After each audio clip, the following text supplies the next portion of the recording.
Dominic, you've got a nice prime spot on TV right now. Now you're on, Frank. For whatever reason, you're the destination to go to. Because he's the Board of Health. It says BOH in front of his name. All right, Steve, you got to bring that up again? Oh, I didn't know that was brought up before. Very scripted, though.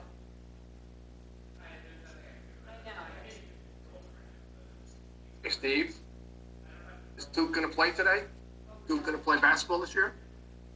Don't know. I mean, it's going to be an ACC decision, I think. But it's interesting because Duke has had, I think, 5 confirmed cases. Thanks very And much. right down the street in North Carolina, they had 150. So, I don't know. Okay, we're all set. Thank you, and I'm sorry for the interruption. Okay, let's do this one all over And they again. won't be able to blow it this year, Steve. Okay, adequate notice of this meeting has been provided by the annual schedule of regular meetings, herefore adopted and posted on the public bulletin board at the municipal building, emailed to the Hawthorne Press, the Herald News, the Record, the Gazette, and all persons who have requested the mailing of such schedule, and a copy of said schedule has remained on file in the office of the Borough Clerk from and since December 12, 2019. In accordance with executive orders issued by Governor Murphy relating to COVID-19 pandemic, this meeting will take place in a virtual setting on GoToMeeting platform. Approval of the minutes. Can I have approval of the minutes for the regular virtual meeting of August 12, 2020? Motion. Motion by Sierra, second by Lane. Any discussion? Seeing none, roll call. Wotecki, Yes? Skiara, Yes. Mealy, Yes. Lane, Yes. Leosa, Yes. Bennett,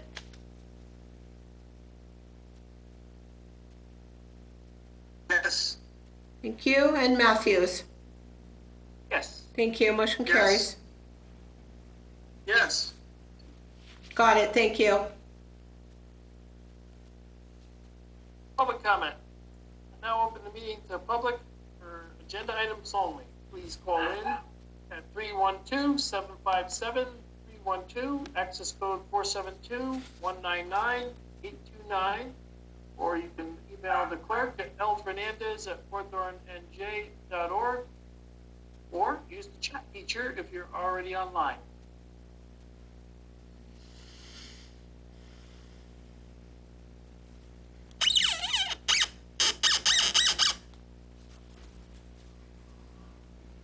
All right, seeing no one, I entertain a motion that the public portion of the meeting be closed. Motion. Motion by Sierra, Second. second by Lane. All those in favor? Aye. Aye. Motion carries. Adoption of ordinances. We have ordinance number 2258-20. Ordinance to further amend and supplement Chapter 505 of the Code of the Borough of Hawthorne, Vehicles, Traffic, Section 505-16B. Trucks over a certain weight is excluded, no through trucking, and Section 505-65B, Schedule 12 as to their 2 additional locations. Public hearing. Now I'll open the meeting to the public. If anyone desires to be heard regarding this ordinance, please call in at 312-757-3121, access code 472-199-829, or use the chat feature if you're already on, or email the clerk at lfernandez@hawthornenj.org. Anyone wish to be heard regarding this ordinance? Hopefully this will help redirect some of our truck traffic through the numbered streets off of 208 and off of Parker Avenue.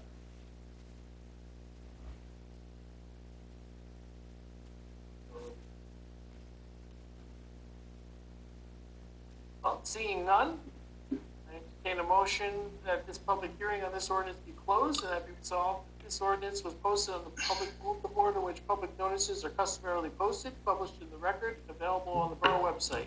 Copies of said ordinance were made available to the general public. Now therefore be it resolved that this ordinance be adopted and the clerk is authorized to advertise the same according to law. Have a motion. A motion. Motion by Lane, second by Sierra. Any discussion? Are you hearing me? Yeah, but there's a delay in you coming through. Right. No matter what. The only person he hears is Ciara. Frank, just to let you know, there was a question, Alma put a question that came up on my screen. How would it be monitored?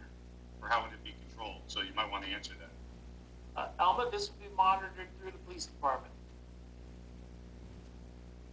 Obviously, as with any ordinance or any law, once we enact it, enforcement is key to making it happen.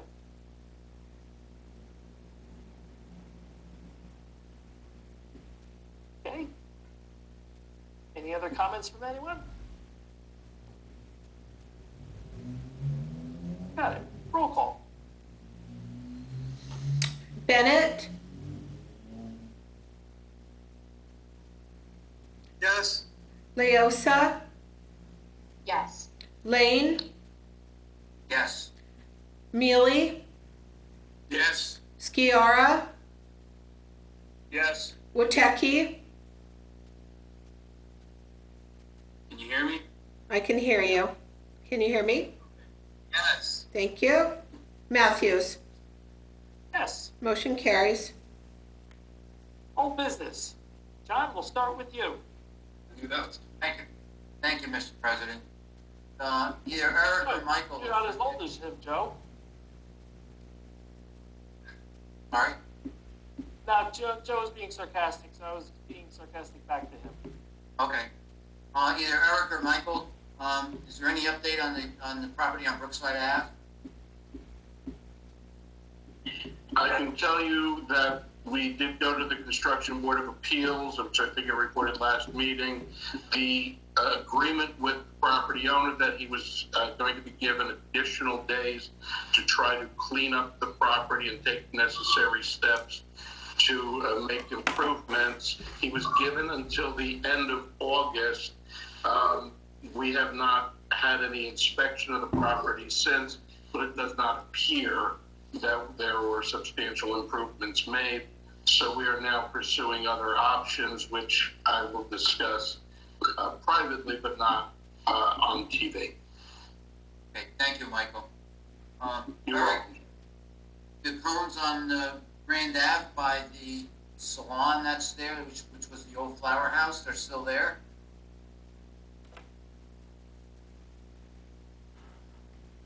I'd asked Public Works and Police to look into that. I have to find out what the answer was. They were going to be picked up, but there may have been some reason that they couldn't be. I thought they would have been gone. They were there as of today. Also, is there any update on the sinkhole on 10 Whitney Avenue that I had mentioned to you?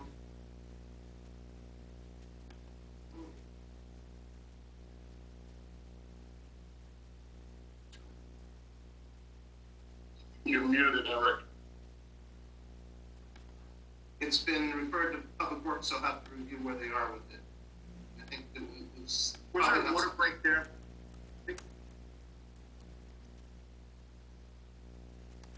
I don't know, Dominic. The neighbor who had called me didn't mention anything about a water break.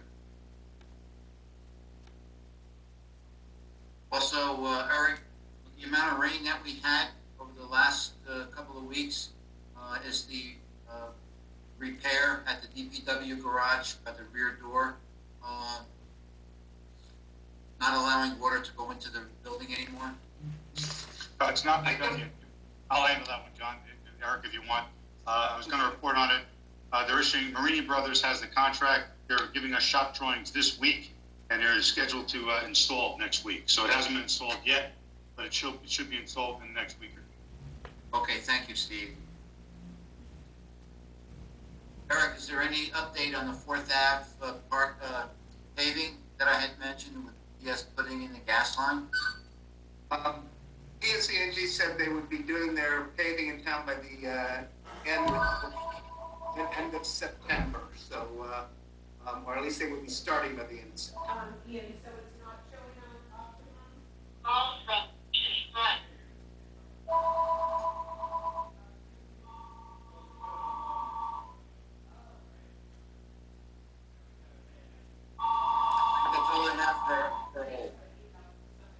Okay, Dominic, I'm okay. Bruce, Yes, question for Eric. What's the latest on the scorched pavement on Washington Ave, the repairs that we were carrying out? The contractor said they were supposed to have it done this week. They haven't yet. We were reaching out to the contractor today, didn't get an answer on it, but last we heard they would do it this week. So Because they apparently made saw cuts around it last week and left a brick sticking up that's kind of unsafe, so they need to do something, either tamp the brick down or finish the repair.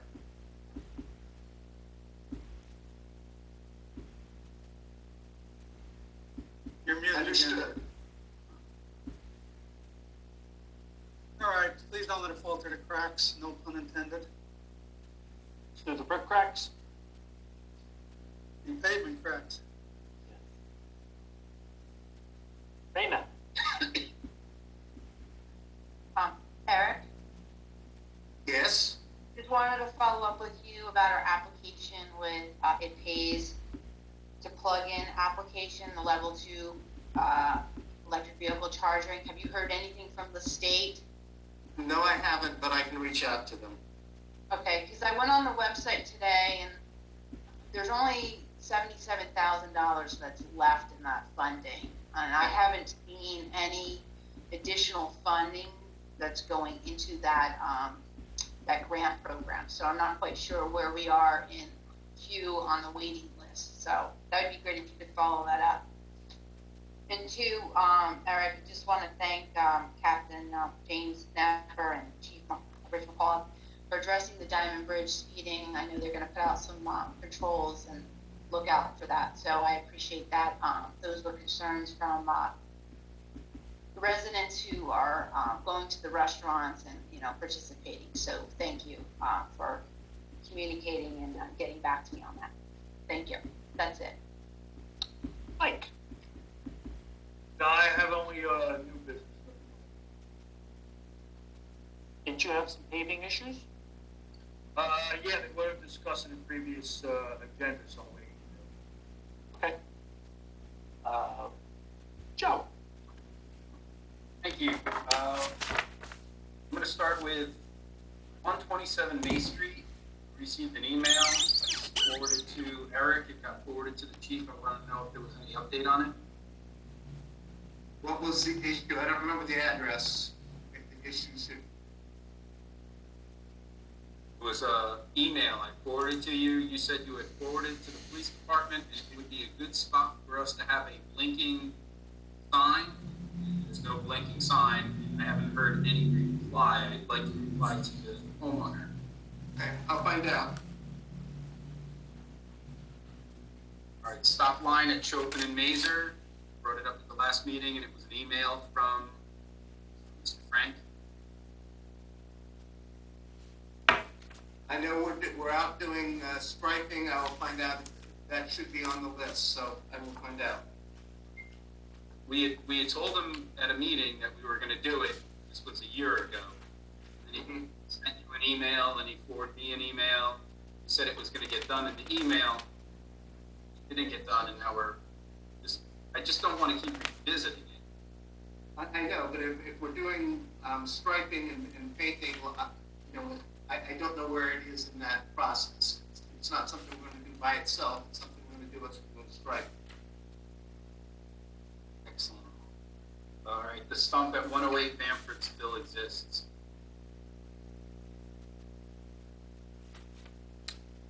You know, that's for downs. You know, they usually get a number of stumps. They call in the markouts, and then they do the removals. So I'll follow up and find out where that is. All right, I just for the record, I did bring it up at the last two meetings. Understood. That's it for old. how about new? Okay, new. I had sent an email in regards to the fields, the condition, the amount of weeds, the height of the grass, the quality of the infield. I did see somebody yesterday mowing the lawn, but did we decide this year that we're just not going to do anything with the fields? I sent that email to you 2 weeks ago, actually, and Yeah, I never got a reply. I forwarded it to the public works. They're gonna be doing the work. I don't know what they're doing with the infield since they're not being played on, but the tending the grass is, something they need to do, otherwise it's gonna be a mess next year, so. I can tell you that the infields pretty much have the same amount of grass now that the outfield does. I just look at that as it's totally my opinion, not administration, but why would we let the infields go completely, totally grass? Sorry about that, that's my dog. Why would we want to start that to, just let it go completely grass? I don't understand. I don't have an answer for that. I know that earlier this year we were limited on manpower, but that should not be a problem then. All right, so this is new and old. Last meeting I brought up that the Triangle Diner had turned into like a junkyard. Well, now the factory and 199 Goffel Road are full of all what I think are junk cars. So it's not only Triangle, what was the Triangle used car lot is now a junkyard. The factory directly behind it is filled with junkyard cars and other debris. And 199 Goffel Road. I know that I brought it up at the last meeting and then I sent you a follow-up email. I don't mean to just pile on, but I just feel like that whole area is just starting to look like a junkyard. I feel sorry for the Triangle Diner who's trying to make it he really is making it look nice down there. And Michael, yes, I have to tell you the photographer is making it look nice down there too. But to have all these junk cars just lying all around, it's not, doesn't look good for that area at all. Okay, I will have a meeting with the inspector tomorrow and go over what we'll do, make sure it's. Yeah. I strongly urge anybody. Can I interject, Joe, because yeah, it's me, the borough attorney. Can I answer?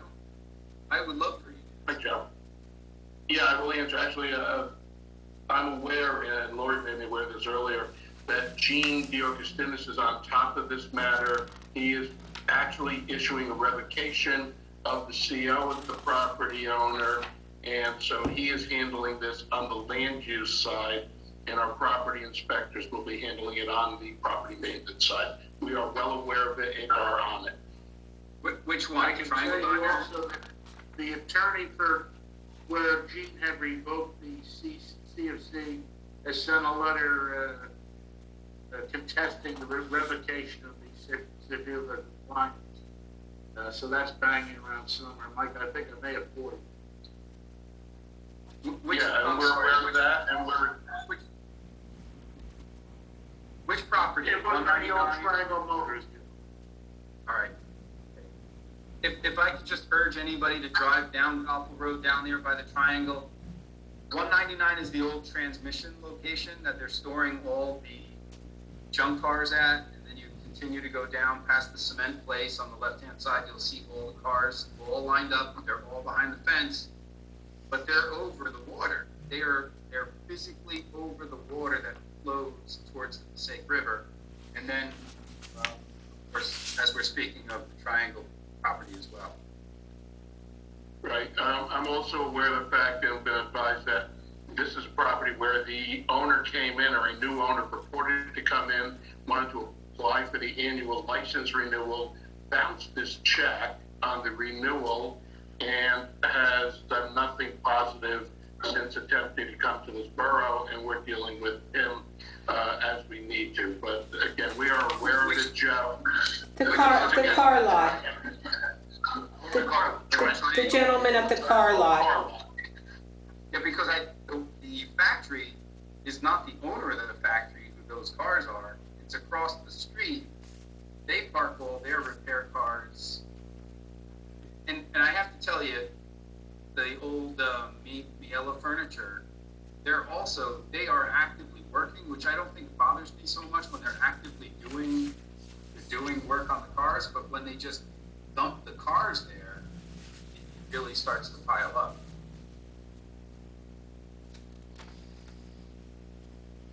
All I can say is we are very much aware of the situation. It is being handled on multiple levels by everybody who can be handling it, and it will be addressed. I thank everybody very much, and that is all I have for new business.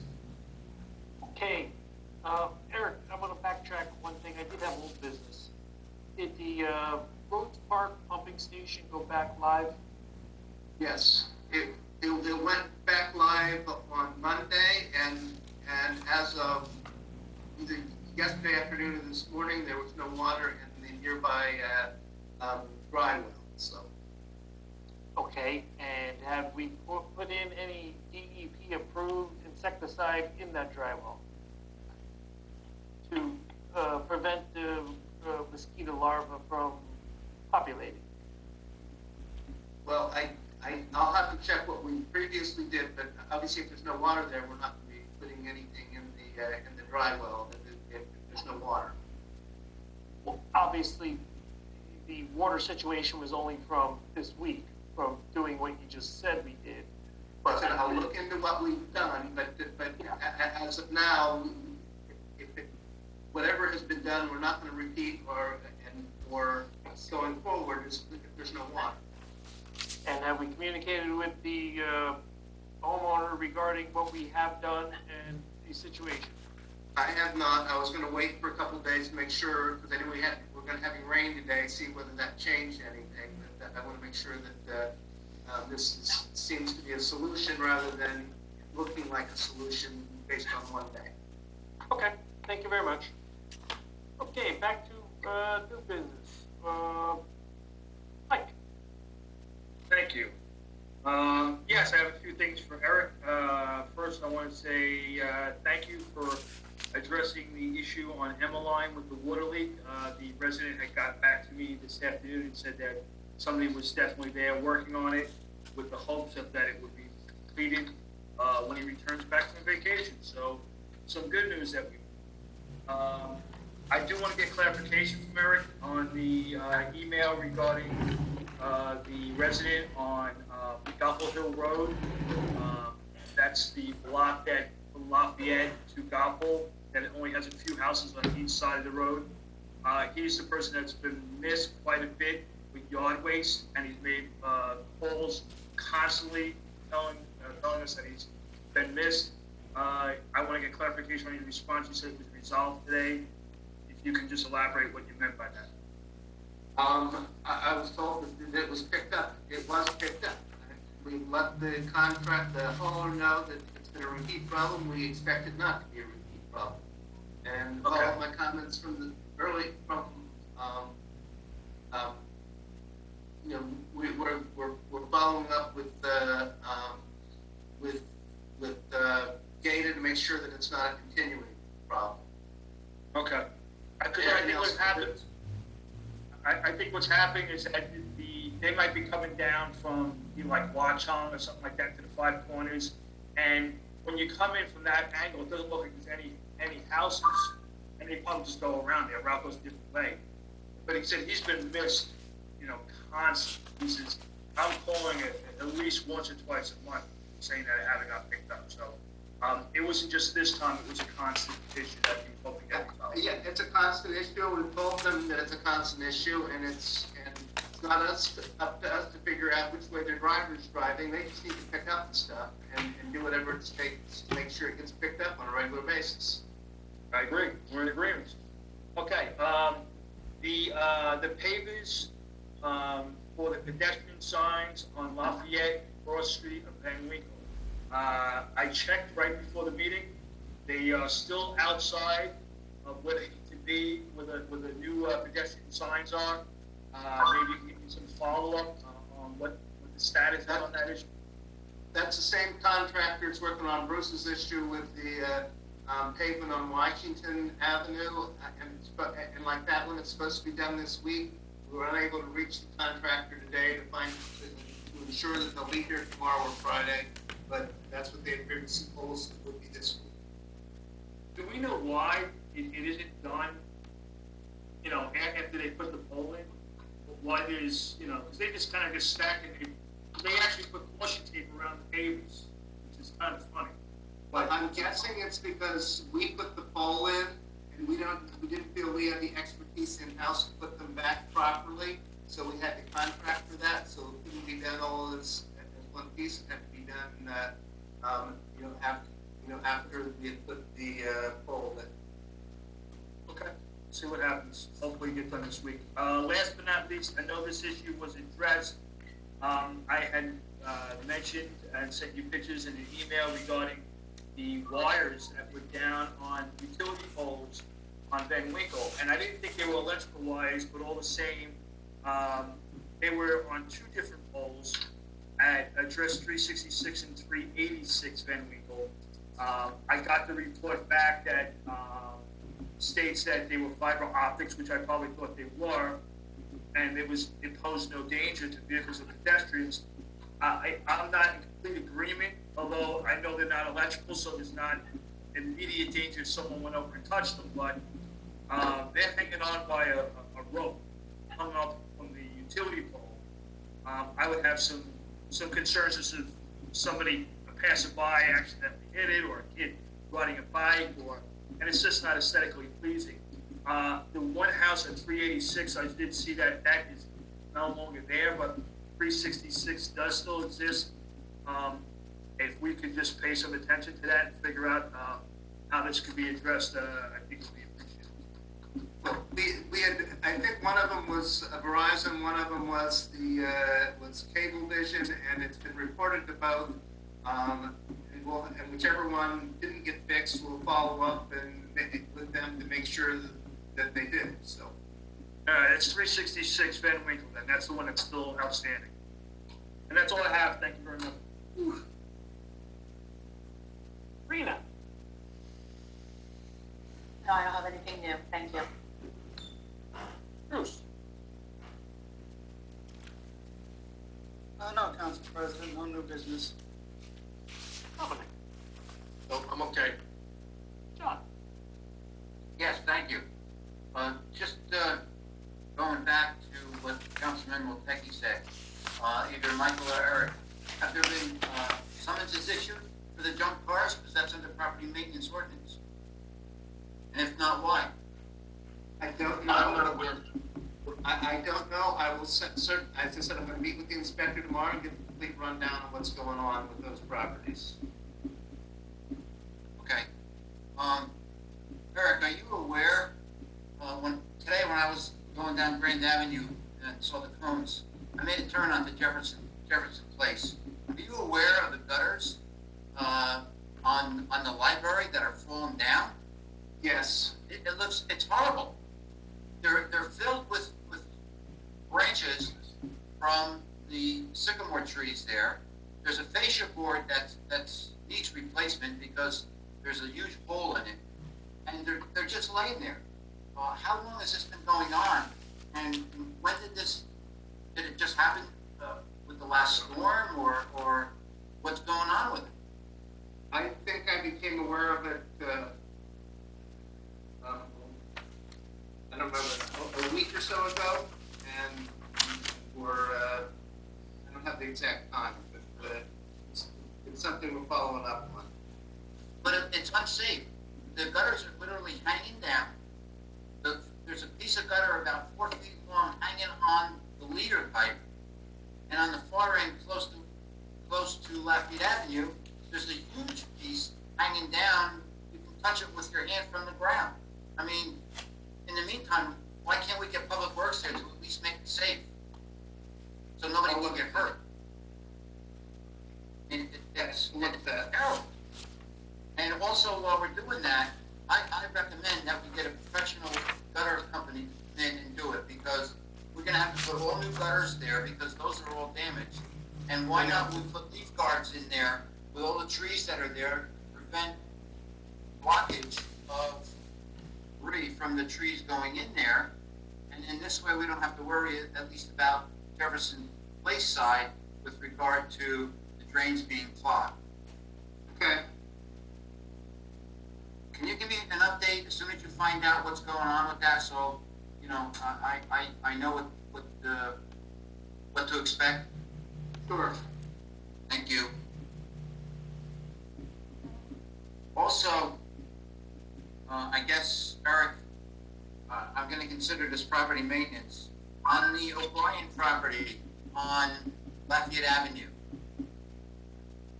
probably about a month and a half or 2 months ago, there was a trailer in there picking up all the cars. There's one car that's left there. There's no tires on it. It's up on blocks, and it's just sitting there. It's been there. I noticed it for at least a month. Is there a reason that's there? Is there summonses issued? Did the owner get a notice of an abandoned vehicle on his property? Did somebody strip the car? Any update on that? Anything going on? You know? And we'll find out and let you know. Okay. And a question for the mayor. There's an awful lot of people that are walking in the park, which I think is great. However, when they come to Ray Avenue, everybody crosses all different ways to get to the other side. Is it possible that maybe you can contact the county, maybe put in new curbs there, and also a crosswalk so that everybody can cross properly and there's no danger of them getting hit by a car? Councilman, if you remember, we discussed with the county when they redid the park, putting a mid-block crosswalk in. The county test said to us, no, they expect the people to walk up to the intersection at Gothel and Ray, cross there and walk back down. And we said, that will never happen, but they refused to put the crosswalk in. We can re-examine it with them. As far as curbs, county doesn't put curbs in. If you want curbs, we're gonna have to pay for them. Yeah. That's what the council wants to do. I'm sure we can put it on next year's road crew. A number of years ago, I brought up curbs on county roads with the Public Works Committee, and at that point, there was no interest in us doing that. The county will not do it, so if there's gonna be curbs, we're gonna have to do it. If I could just comment, I can recall Councilman Bertolo, or he was actually Council President Bertolo at the time, stating that if, and Dr. Boglo, if you can help me with this one, when we asked them to put mid-crosswalk in front of the movie theater, going over to their parking lot at the time, and they allowed it to happen. He says if they can allow that to happen, why can't we allow it to happen at Ray Avenue? Does anybody remember that? Yeah, I remember it very well, Joe. We have to give them a indemnification that if anybody got hit in that crosswalk, that we would be responsible. They did it because we twisted their arm really, really badly, and they twisted our arm back and said, we'll give you your crosswalk, but any accidents is the borough's responsibility and not the county. I don't know that I'm looking to pick up more responsibility. I think the county should put the crosswalk in, but if they refuse, there's nothing we can do. We made the request when the first we did the park. We'll make another request, but it's falling on deaf ears. They told you how they expect people to cross, which I told them at the time was ridiculous and it would never happen, and it hasn't happened. Nobody walks up to the crosswalk. I don't disagree. I can tell you, when I went for a run just the other day, literally, it was 6 o'clock in the morning. There must have been 100 people in the park, and they were all getting ready to cross Ray Avenue. The park has become where everybody is escaping to, and they're crossing Ray Avenue in huge numbers. They're just crossing across, and they're not going up. I get it. When I'm running, I'm not going all the way up to Gothel Road, crossing, and then coming back down. I'm making the cross right where Council Vice President Lane is saying. And I agree. I think we definitely should invest in putting some form of sidewalks and aprons in that area. If they're not going to do it, I think we should. But if we could ask administration to please present it to the county, because I would love to know how many people on a daily basis visit our park, our county park. Understand, we will make another request to the county. I do remember, Mayor, of what the statement that you mentioned with regard to walking up to Goffle Road and walking back down. I do remember that. But years ago, the amount of pedestrians or people that are walking in the park has probably tripled or quadrupled with the improvements of the park. And the park is beautiful and the people are enjoying it. I give that. I'm just looking out for the safety of the people and people driving I Bay understand, Avenue. but remember, John, it's a county park that crosses a county road. That's why I asked about They're the ones that crosswalk. have to do something. We will contact the county and make the request to the council. No, that's not a problem. But we've taken this on once before, as you remember, and we'll take it on again. Thank you very much. I appreciate it. You're welcome. That's all I have, Mr. President. Thank you, Mayor. You're welcome. Okay. I mean, John used to remember when the Indians used to cross there, or the Native Americans. I mean, Gary used to tell us these things. I remember that. It was teepees there. So I guess you're our statesman now. Remember when Lafayette camped down there? Yes. Okay. I have no new business to follow up on that, so I guess we'll turn to the administrative agenda presented by Mayor Goldberg. Thank you, Council President. As I reported on my most recent letter, our COVID cases are below 10. And for that, I'm really grateful. Today, our number of active cases were down to 6. But it's not time to let our guard down or practice risky behavior. I continue to urge all of you to practice social distancing, wear a mask, and remember to wash your hands. Now I feel like my mother reminding people to wash their hands. I want to remind everyone the municipal building is open by appointment. Please call the office to make an appointment. Should you need to come in and see any one of us, we have some employees working from home in order to safeguard everybody's health, but every office is staffed every day. Our 9/11 Remembrance Service will be held next Friday, September 11th at 6:30 p.m. John Arturi, a Hawthorne volunteer fireman and Passaic County Sheriff's Officer, will be our guest speaker. John worked at the pilot Ground Zero, and I'm sure he's got some interesting remembrances from 19 years ago. We ask that if you plan to attend, please wear a mask and social distance from one another. We recognize that we're in the middle of the pandemic, but we thought that an occasion like this should be recognized by the borough and its residents. This Friday, I will be sending a memo to the council with the names of those I intend to promote and how the police department will be restructured upon the retirement of Chief McCullough. My intention is to promote everyone on the 1st of October. Also, this Friday, indoor dining opens. Please remember to act responsibly while eating indoors. You have to keep your masks on when you're not eating. You can't walk around the restaurant visiting people. You're supposed to remain at your table. We have gotten something out or are getting something out to the restaurants to remind them of the rules. But you, as a diner, share a responsibility as well when you're dining out. We're going to continue to close Diamond Bridge Avenue for outdoor dining and anticipate the last weekend will be September 25th, 26th, and 27th. And we'll re-examine this in the spring to see if we're going to do it again next year. Reminder, school begins next week, so I ask you to please drive safely around school zones and be careful of our children. I have a report from our borough clerk on voting and elections. So, Lori, if you want to give that report? Sure. Thank you, Mayor. The general election, as we all know, will be held Tuesday, November 3rd. So a few items that I just wanted of the information we know now to get out to everybody and remind people. The last day to register to vote is Tuesday, October 13th. My office will remain open until 9 p.m. to receive your application and or answer any questions you may have. The application is available on our website. It is also in our lobby at the back doors in the magazine rack. There are applications there. You may drop them in the gray drop box that's located in our parking lot.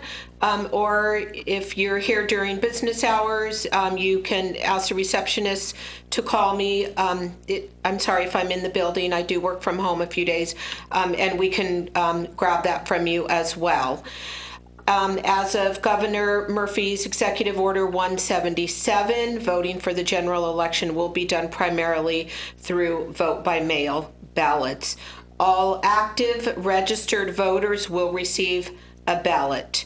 The ballots will be mailed out by October 5th. And there are 3 ways that you may return your ballot. It does come with a postage paid envelope inside, which you'll put your ballot in, sign it, seal it up. You can drop it at the at the post office. It must be postmarked before November 3rd, 2020, and received not later than 8 p.m. on November 10th. That's through the mail. You may also place your ballot in a secure drop box, which will be located throughout the Passaic County. As of today, I have not gotten an answer whether Hawthorne will have this secure drop box located here at our municipal building. Of course, we have requested it with the Board of Education. I spoke with them today. The Board of Elections office. I spoke with them today, and they are still awaiting the final locations, which gets settled by the state and the county commissioners. So we are hoping to have one here at the municipal building where you can bring yours and drop it in there. The third option is to bring your completed ballot to a polling location. We will have 3 polling locations open on election day. Just please be aware, if you bring your ballot in person to one of these polling locations, you will have to wait in line to see a board worker. They have to look up your name in the book, and you have to sign. You can only bring your own ballot to this location. You cannot bring anyone else's to drop off. The polling locations will be as follows, and we had to separate it by wards as well due to the Ward 3 election. Ward 3 only will be at Hawthorne High School. Wards 1 and 2 will be at Lincoln Middle School. Roosevelt School will have Ward 4. Again, there are no machines at this polling place that you can vote on. Should you choose to not want to vote with your ballot you're going to receive in the mail, you may go to these polling locations, but you will vote by paper, or also called a provisional ballot. The board worker is going to hand that to you. You have to go to a separate table with a privacy screen, fill it out, take it back to the board worker, seal it up, it goes in another box. So that is an option. Also, obviously, masks and social distancing will be mandatory at all the polling locations. The polls open at 6 a.m. and they close at 8 p.m. And we just appreciate everybody's patience and cooperation in what could be a busy day, and with a lot of people showing up at the polling places. Other than that, if anybody has any questions, and our website is www.hawthornenj.org. If you put in the word voter, the page will come up where you can find the application. Again, they're in my office, and I would be happy to mail one to you as well if you don't have access to a printer. Other than that, that's all I have. Thank you. And Thank you, Lori. You're welcome. I'm sure the county is still looking for poll workers for election as well. They are looking for poll workers, Mayor. That's a good point. Anybody interested, please get in touch with me. You would be an employee of the county, and through the County Board of Elections office is where the applications and the hiring takes place. So Lori, I have a question. Sure. Let me get this straight. Dominic, could you mute your mic? Oh, I'm back. So let me get this straight. We can stand online at a polling place to hand in our ballot, but we can't stand in line to actually vote. Tell me the common sense in that decision. You mean to actually vote on a machine? Yeah, because you said they have to look up your signature in the book to hand in your ballot. Correct. Ballot, which is the same process that would be to vote in person. Right. Other than obviously pushing a button on a machine, which you could do with a rubber glove you hand out to somebody. Right. So we could stand online and be just as communicable handing in a ballot as we could voting. And save all this money on the postage and mailing in of ballots. And I don't understand the state law. I can't answer that because that wasn't, my decision. You gotta understand That's the that governor. Lori doesn't make the rules, she just informs them what they are. And Rich, I if understand you ask it's her more- offline, she'd probably tell you it's ridiculous.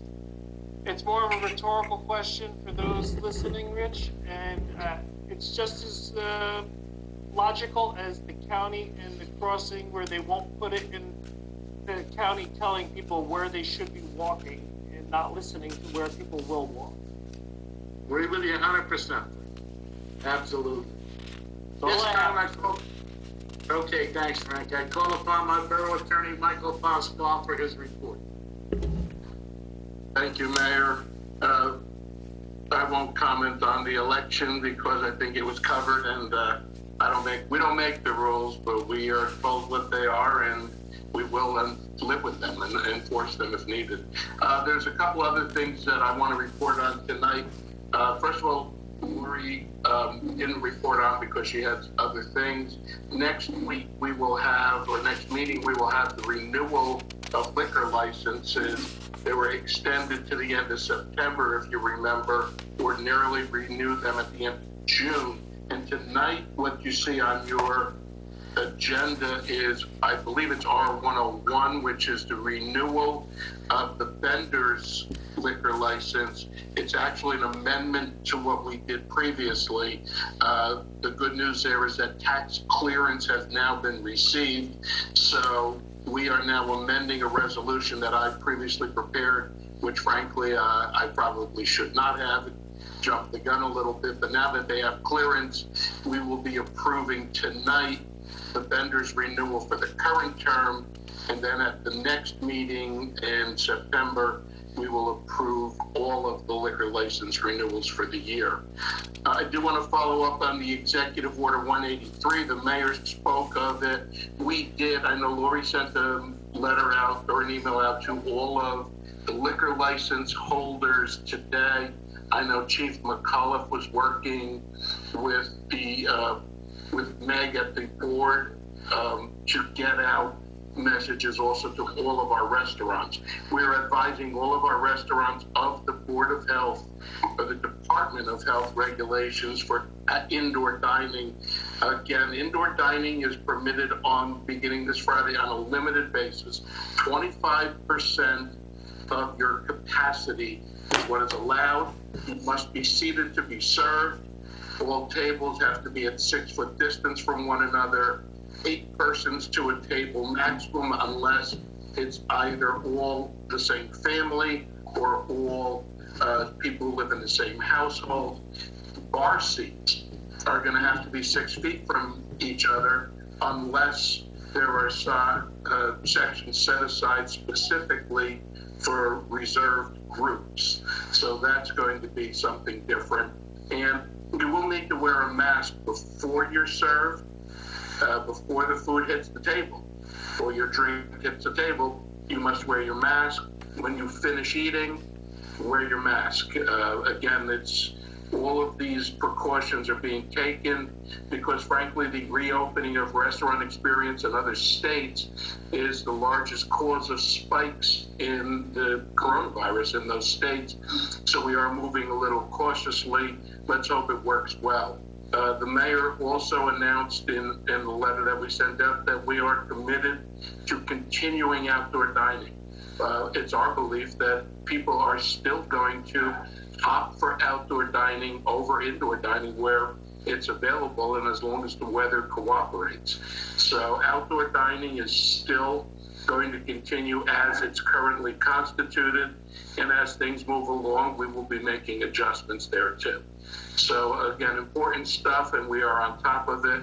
And I want to thank Gene DeAugustinis, Chief McCullough, Lori Fernandez, all of us working with the mayor and Eric on getting the restaurants squared away. And I think we're in good shape once again. I think we've had a great success, and we're going to continue it. And just ask everybody, please be responsible. Thank you. Thank you, Michael. I now call upon our borough engineer, Steve Boswell, for his report. Thank you, Mayor. The Gulf Hill Water Storage Tank LSRP work is completed. Eric is going to sign a few more forms, and when that's submitted, that'll all be closed out. The 2019 DOT Municipal Aid Application, Arlington Avenue, we've provided the final estimate and the bond, and that is a credit of $79,000 off of the contract price, that change order, which you'll be seeing probably at the next meeting. Then we have the 2020 Road Improvement Program and the 2020 NJDOT Local Aid Program, which is Parmley Avenue. Both of those, milling was done today on Kingston, Park, and Parmley. They will be paved tomorrow. As everyone knows, Parmley has to be done before the school opens, and it will be done. And the weather tomorrow is predicted to be nice, so there should be no issue there. And then Cifelli, who's the contractor on both projects, will be going around to do the concrete work on Warren Avenue, probably at the end of this week. Just has a few more to finish up on Parmley before he goes forward.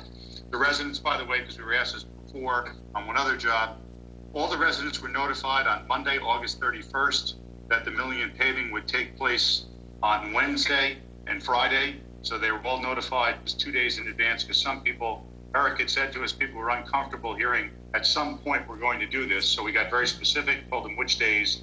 And actually, we're going to be wrong on the paving because we told them Friday, but it'll be done tomorrow instead. I'd like to just give a compliment to Cifelli's tree contractor was down. So in order to get the work done on Parmley, it had to be cut down, and Kevin moved 2 crews over on a Saturday to get it done so that this will be done before school reopens.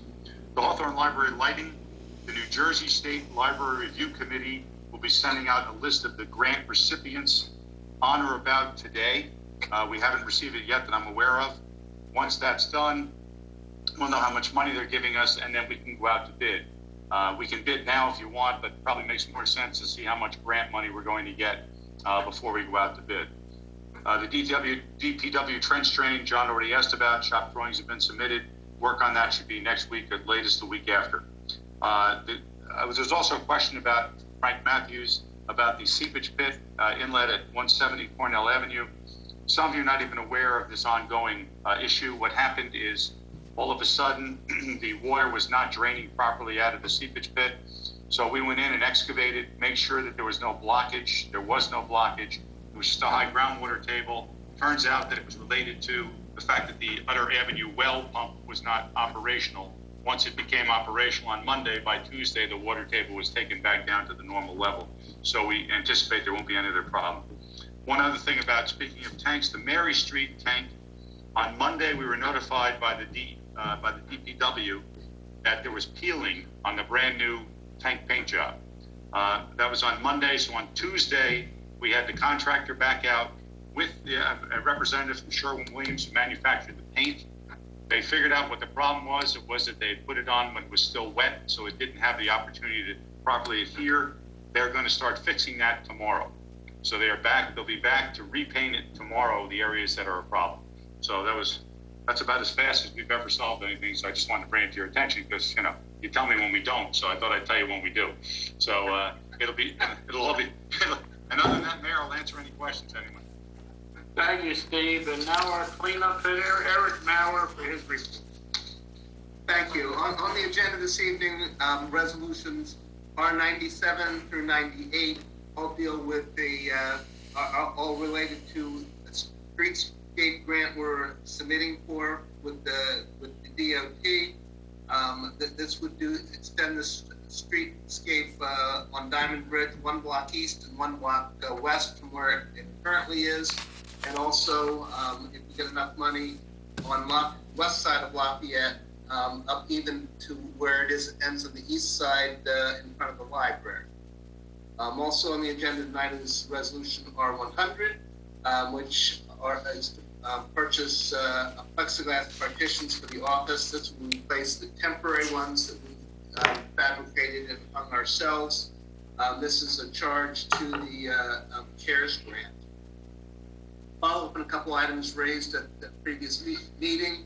The clothing bins at the recycling center are being replaced by the organization that has placed them there, and if they haven't already begun doing so, they will begin recollecting clothing from those bins. Also, there was issue raised about speeding on Diamond Bridge Avenue. The police are aware of those reports and will be monitoring and doing enforcement as necessary. The second floor renovations are progressing well. I think everybody will be pleased with the result. I'm hoping we'll be finished by the end of this month. And the contractor has to do his work, and we have carpeting and painting and other things to go on in there, but we're hoping to complete that by the end of September. Joe may report more on in the IT committee report, but I've been working with staff and the vendor on a new phone system for the building. The borough has a new employee union. If I may, Eric, if you can go ahead and give that report on the new phone system, and Lori, if you want to give the report on the entertainment system. Okay, I will just tell you about the phone system. It was something we budgeted this year. Wanted to review it though with the committee, and it was assigned to the IT committee. We have our current switch, which is the computer that runs the thing, is no longer supported by the manufacturer. We have some other issues. We have copper for 6 lines coming to the police desk, duplicated at the backup dispatch center, fire headquarters. In the not too distant future, Verizon will stop supporting copper systems, so we need to change those. And coupled, there's about a $36,000 cost for a new system. There'll be up to about $10,000 in new wiring because we're going to a voice over IP system, but through changes in our phone service provider, that should be paid for, I think, in about, get the number of months, 36 or 42 months or something like that. So it's something we have to do to keep the phone system operational. We will save enough money to pay for it in a fairly short period of time, and we'll get an improved functionality with the new system. And I started to say, we do have a new employee union. Our police dispatchers have voted to organize, and they'll be represented by the Teamsters. On the advice of our Labor Council and Borough Attorney, new salaries that we approved at last meeting by Ordinance 2257 will be on hold until a first contract is reached with this group. And that's maintaining the status quo at the time the union was created. That was the advice of our legal team. And finally, I want to report a little bit on yard waste. Last year, many of you recall all the issues we had with B&B, their collection of recycling and garbage collection. At that time, there was interest both on the council and in many people in the public for replacing B&B, and many of them wanted, one of the ideas was to replace them with Gata, who was doing a good job with the yard waste collection. But using remedies provided in the contract, we leaned on B&B, we got things improved, and although there's always minor issues, we haven't had any serious issues with them since January. I have ironed everything out. Now it's Gator's turn. Since the April resumption of yard waste collection, there have been small problems, more than we've had in previous years. And then after our summer storm, where we engaged them to do special pickup of additional branches and such, they had a lot of problems working through that. I think there was confusion with their crews on what days they were supposed to be doing regular yard waste, what days they were supposed to be doing the extra collection. Things got screwed up in terms of timing and when they were there.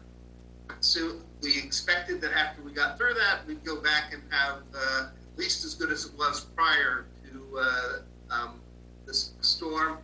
It's not only gotten not back to that point, it's gotten it's gotten a little bit worse. We need to have it better. Missed pickups that they just don't get back to pick up in a timely fashion. So we've advised them that following the provisions in the contract, that starting in the month of September, and if they don't do the collections as it's supposed to, and pick up the misses, there's always going to be some misses. We will start making deductions from their payment, which is the same thing we did with B&B. The question may be raised, why didn't we do this from the beginning? When a contractor is and a hauler is working with us to try to make things better, we like to work with them. For example, if we were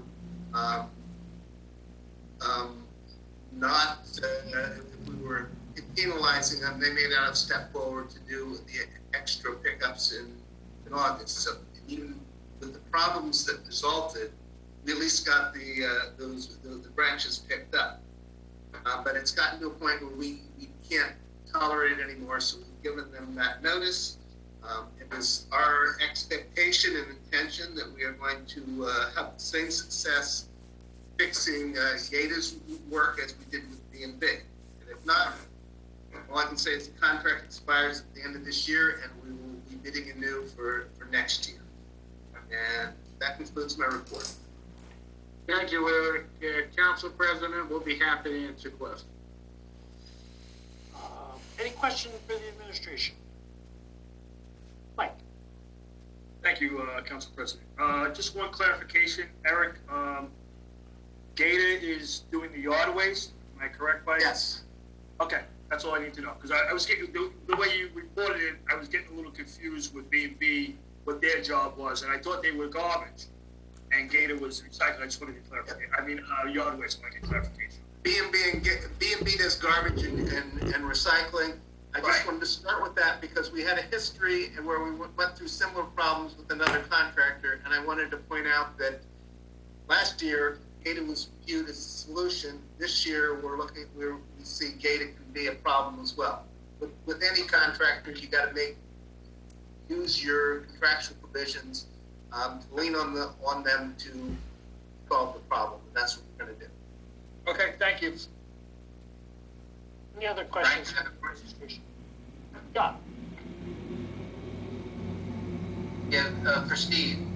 Steve, with the manufacturer going out for the paint on the Mary Street tank, how long is the contract good for the painter with regard to it if it happens like over the winter or even next spring with regard to that? Yeah, we have a 2-year maintenance bond with the contractor, and the paint has a 10-year warranty. So I think we're okay with that, John. And they know, what I'm pleased about is when they went out, the manufacturer had a reason. It wasn't we don't know what happened. It was that the seams were still wet, and when he painted it wet, he didn't get the adherence that he needed on the paint. So I feel comfortable they know the answer, and well, we'll see. But we have 2 more years. Okay, thank you. That's it, Mr. President. Any other questions for the administration? Raina's hand is up. Oh, Raina's Raina. hand is up, Frank. Hello, Rena. You have no voice. microphone's not, it says it's on, but you no Okay. sound. It's off. Eric, I appreciate the update on data with yard waste, because I did have concerns with the invoice that we're approving tonight. I think this is a good course of action that we put in place, putting them on notice, so, thank you for that. And that's it. Any more questions? I do. Go. All right, so start with, Lori, I want to thank you very much for addressing the voter and the delivery of completed ballots. Are we going to have a box in town that anyone in borough could drop off as opposed to using the mail? Because I'm not exaggerating when I say this. Today, I received the Father's Day card. So if you do the math, Yeah. you know, What I year, got what year, Joe? What year? June 22nd, 2020, my mom always sends jokingly, she sends me a Father's Day card, and I opened it, I called her, I was like, Mom, did you mail me a Father's Day card? She goes, yeah, back in June. So I am a little concerned. I always vote by mail. I want to be able to physically hand it or put it in a box, and I don't want to wait online like Frank described. I'm okay with, I can hand it to Lori. I trust Lori, I would give it to her.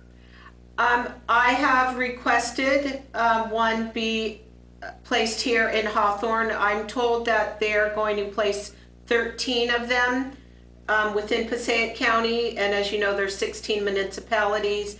The thought being Prospect Park, Haledon, and North Haledon, the smaller of the municipalities, it would make sense for them to drive to Hawthorne and drop it in our box, but that makes sense to me and to us. But again, I did check today. The decision just has not been made yet where they're going to be placed. That's what the Board of Elections told me today. It's a conjunction of the county commissioners and the state that makes the decision where they go. But he is aware Hawthorne would like one. I'm hoping we have a good record and they'll give us one. So as soon as our county clerk who lives in our borough. So if we petition her to, it doesn't come out of the county clerk's office, it comes out of the Board of Elections office, which is, I don't know if you're familiar with Ken Heerman, who's the administrator there, who runs the office and the show. So that's who I deal with, and he's well aware. I think we have a great chance, but as soon as I know, I will definitely blast it out. It needs to be placed in a place such that there's a camera on it and, the whole thing. So I'm sure we can accommodate, and that's not a problem. So we just hope that it's yes. So it's a good solution rather than going to the polling place and waiting in line, I would think. But at least there's 3 options now. I hope that answers your question. No, it was good. Thank you. I'm going to stay with Lori. I know I received mail, and it was in regards to rental property on Brockheisen.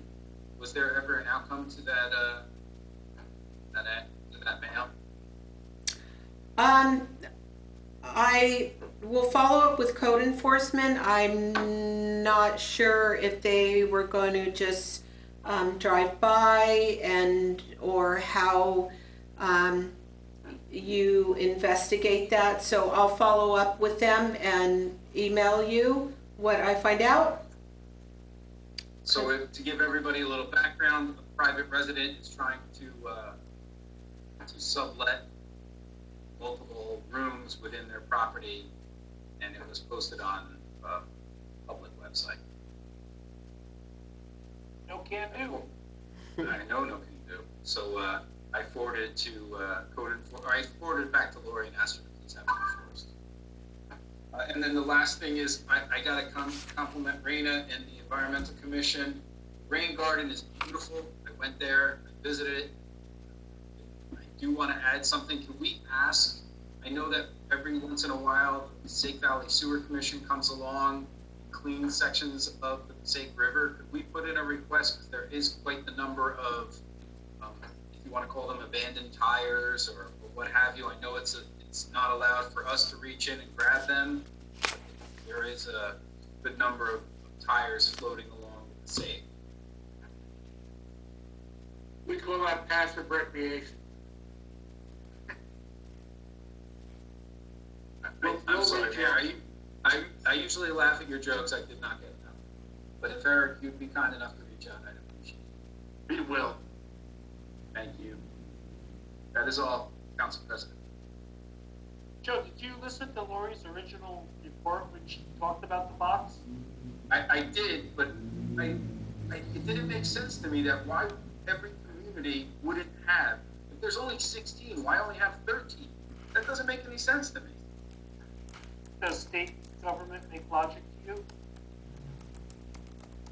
I don't normally weigh in on things like this, but I don't see why there shouldn't be like 50 or more in the county if they can find suitable locations. They shouldn't be parsimonious on this, on its important, with as important as elections are. At least one per town, and I understand if they need to be under a camera, I think that obviously that could be a requirement, so you can't just put them out like mailboxes, but I certainly understand one per town should be a requirement. We could put one at the library, one at the ambulance corps building, one at the municipal building, and probably one at the parking lot, get cameras on all of them. It doesn't make any sense. My reading of the. They would only give us one box, guys, not 3.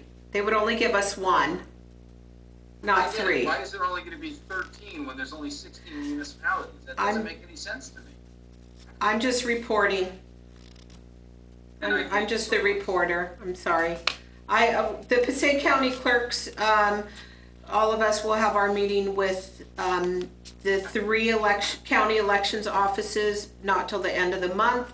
We want to give them the opportunity and as much time as we can to gather the ever-changing information for them, and they do conference calls weekly, every few days with the state to gather the information themselves. So I'm just mindful of their workload and the craziness over there. The amount of calls that I get here locally just about the elections, it's quadruple for the county offices. So I'm patiently waiting for them to filter the information to me that I'll get out to everybody else. So I 100% trust they're working on it, and I trust that we will get one, but having that, I probably shouldn't be saying that, that's just my feeling. I think we have, if there's going to be 13, the 3 obvious ones that are close by and are that small can come to Hawthorne. But we'll see. But again, they're just giving us 1. They're not giving us 3. They would give us 1. As the other municipalities that have them, they have 1. And they're all at the municipal building under lock and key. They get emptied out every day by county officials or police or whatever they are that come and empty them out. So we're trying. I'll keep you posted. Fair enough. Thank you. Mayor, anything else? No, I think we've taken up enough of your time. That concludes the report of the administration. Can I have a motion to report the administrative agenda? So moved. Motion by Wintek, Second. second by Lane. Any discussion? All in favor? Aye. Motion carries. Resolutions. We have consent agenda R97-20 through R101-20. R97-20 is to authorize NJDOT grant application for downtown revitalization phase 3. R98-20 is authorized TASA program grant application for pedestrian safety improvements. R99-20 is authorized grant writers CAC to submit grant applications. R100-20 is the priority purchase permanent plexiglass partitions. R101-20 is to amend the 2019-2020 liquor license approval. Can I have a motion? So moved. So Motion moved. by Witecki, second by Bennett. Second. On R97-20, I mean, I'm very hopeful that we can get some money, but the state's broke. So I don't know where that money's gonna come from, Eric. Well, I think it's federal money, and of course they're broke too, but. I mean, let's apply for it. I mean, it'll be completed. I mean, we got turned down last time when there was money. So hopefully we're back in favor. That doesn't mean we shouldn't try. Nope, always try. But hopefully this congressman will give us a little bit of money. I know Presley Park just got $136,000 for fire apparatus, whereas last time I think our money went to Walworth. Wasn't that correct? So, can I have a motion? I have a motion. Can I have a roll call? Sure. Witecki, Yeah. Skiara, Yes. Mealy, Yes. Lane, Yes. Leosa, Yes. Bennett, Yes. Matthews. Yes. Motion carries. Reports of special council committees. Joe, we'll start your way.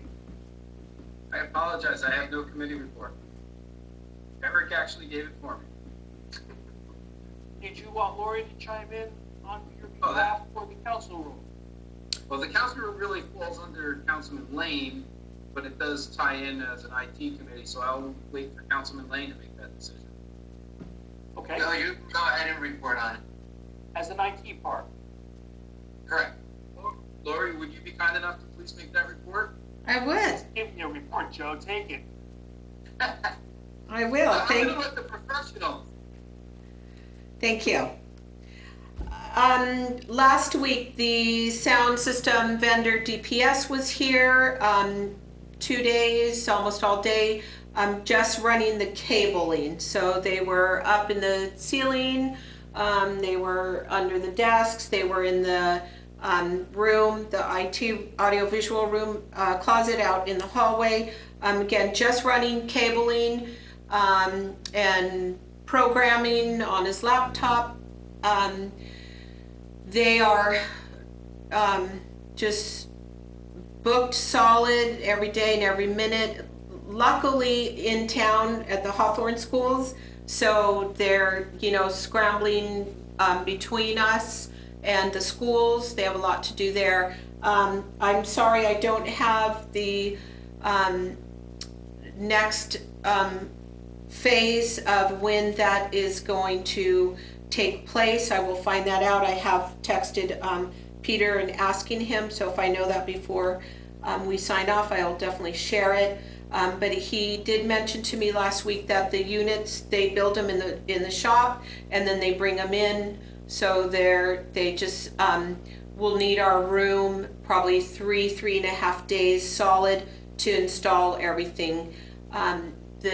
The cabinets behind the dais where you gentlemen sit are coming out. All the equipment in that audiovisual room is coming out. It's gonna look different. It's gonna feel different. It's gonna be, it's gonna be great, wonderful. We're gonna stream live on our Facebook page, and hopefully our technical difficulties, not hopefully, our technical difficulties will be over. And obviously there'll be some training involved for the users and my backup users. So I'm gonna say 2, 3, 4 weeks. But again, when I do get that word from Peter, I will share it with everybody. But it's moving along and we're excited. So thank you for the opportunity for our new equipment. Much better than I would ever be able to do. Thank you, Lord. My pleasure. Great report, Joe. Great report.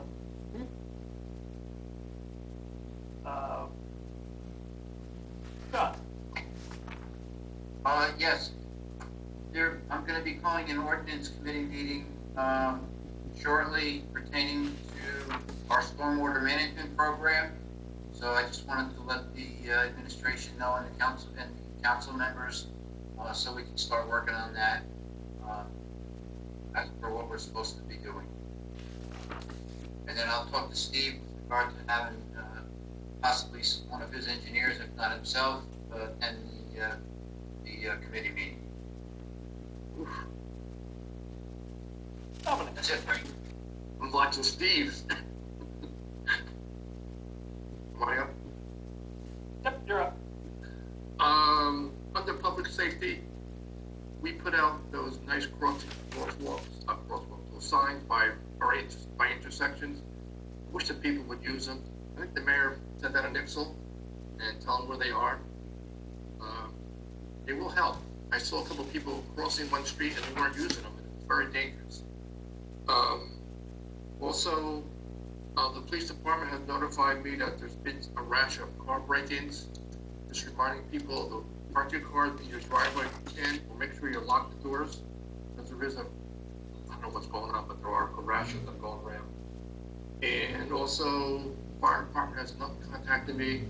Fire number 4 would like to have a meeting on the new fire truck, the administration, if we can. Okay? That's it. Thank you. Dominic, I know they're using the one by the Bagel Express because some of the truck traffic that was part of Rena's concerns that were coming out of the quarry has been coming down Diamond Bridge.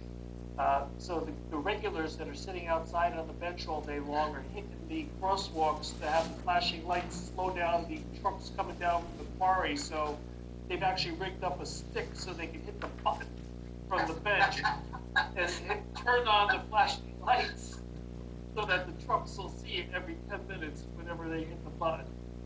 But the one by Sprinkles is busy and people aren't using it. I've watched a couple of times there. And also by Winkle Avenue, it's a busy street, people aren't using them. So I want people to be aware we have them out there.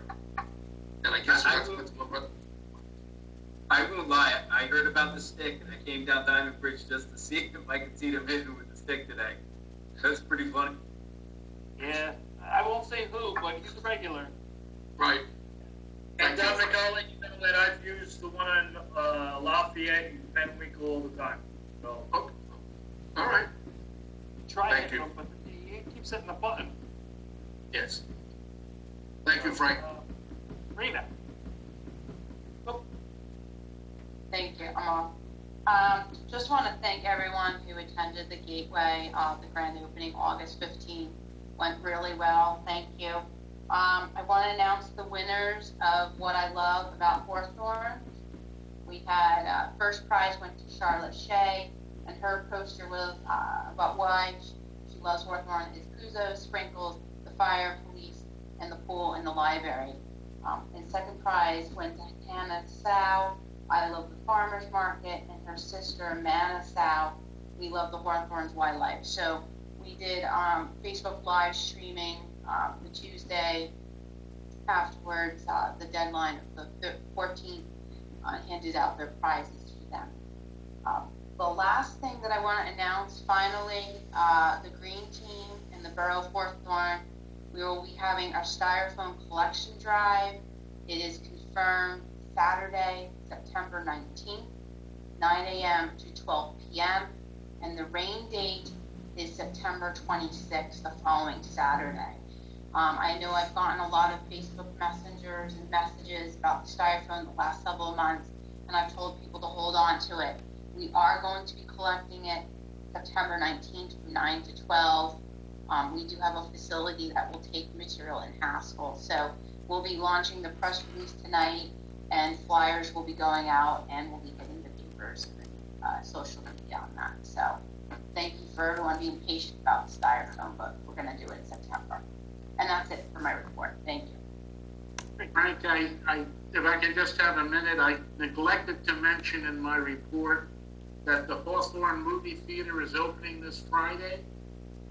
They've been closed for a long time. It would be great to help support them, to get them a little business. They're taking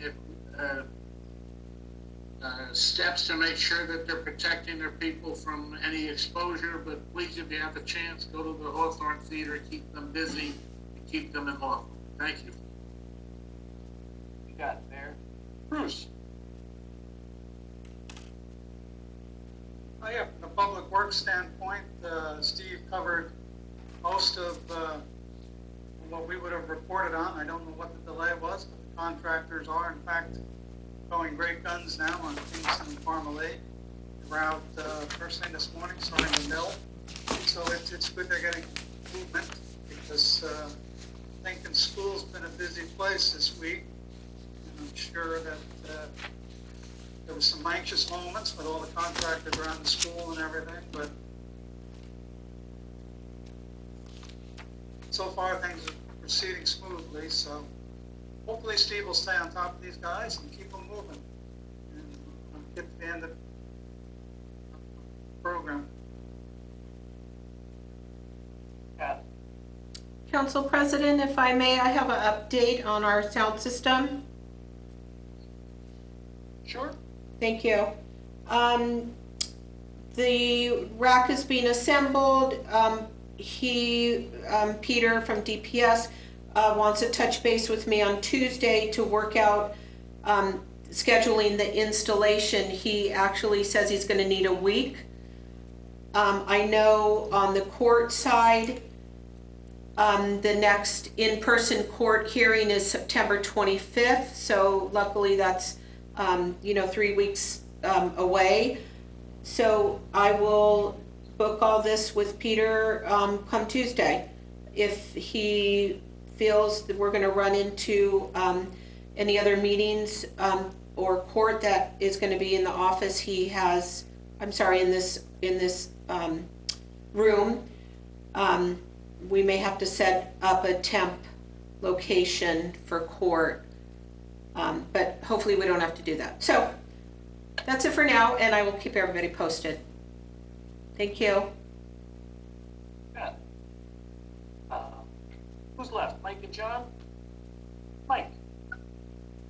Thank you, Council President. As far as the library board, the next meeting will be September 9th at 4:30. And as of the Board of Education, a couple of quick things to report. Referendum projects. They are working on the Lincoln Middle School Science Lab, Media Center, the high school STEM lab, physics classroom, and culinary classroom. The Jefferson and Roosevelt groups are meeting. You can find websites and updated pictures if you go on their website. They also discussed their Restart and Recovery program. They sent out a survey. We typically have roughly about 2,400 students throughout the 5 schools. They received over 2,000 responses to a survey asking parents several questions, one being do they want the child to go back into in-person educating or have it virtual. And 80% of the parents responded that they wanted in-person. So they had developed a plan with 2 cohorts. They're having an A and B. It's going to be staggered arrival times with multiple entries. There's going to be temperature screening at the doors, and this plan has met all the requirement guidelines that the state has provided. So just a little update. They do have the option of also keeping the child home and educating them virtually if they choose to. The only request that the board had made is that if you choose to have at-home virtual learning, you keep that way to the home office, period. And that concludes my report. Okay. John, did I get you on the way in? Lane? Yeah, I gave okay. you a report. My only report was from the chamber. Obviously, this weekend's supposed to be a sunny weekend. I know it's a holiday weekend, but come down and support the farmers market. I know the vendors really appreciate it.